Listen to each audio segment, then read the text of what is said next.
Hunter x Hunter anime, gumagalaw ng muli. Unang bagong anime footage, matapos ang mahigit isang dekada.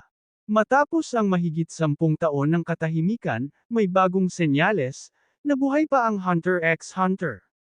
Hindi ito full anime comeback, pero sapat, para kiligin ang fans.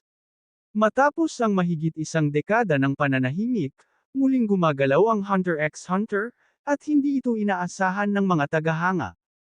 Sa kauna-unahang pagkakataon, mula nang huminto ang anime noong 2014, opisyal nang inanunsyo, na magkakaroon ng brand new Hunter x Hunter anime footage, na nakatakdang ipalabas sa 2026.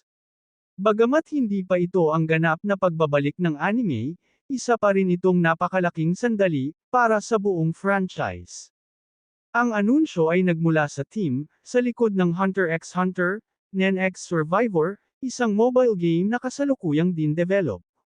Inihayag ng staff, na magkakaroon ng isang original animated opening movie, na may ganap na bagong animation, hindi recycled o lumang clips.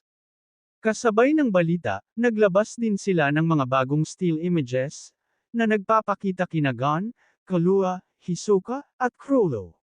Kahit hindi pa ganap na malinaw ang mga karakter, kapansin-pansin ang modern at mataas na kalidad ng animation, patunay na sariwa at bagong gawa ito. Oo, teknikal na konektado ang animation sa isang game, ngunit ito pa rin ang unang bagong anime content ng Hunter x Hunter, matapos ang maraming taon. Hindi nakapagtataka kung bakit sobrang excited ngayon ang mga fans. Dagdag pa rito, mas naging aktibo kamakailan si Yoshihiro Togashi, ang creator ng Hunter x Hunter na kilala sa mahahabang hiatus. Dahil dito, marami ang nagsisimulang mag-isip, na baka ito na ang unang hakbang patungo sa mas malaking pagbabalik. Sa ngayon, kailangang maghintay ng mga tagahanga, hanggang Disyembre. Pero isang bagay ang malinaw, hindi na muling mapipigilan ang pagsilaw ng Hunter x Hunter.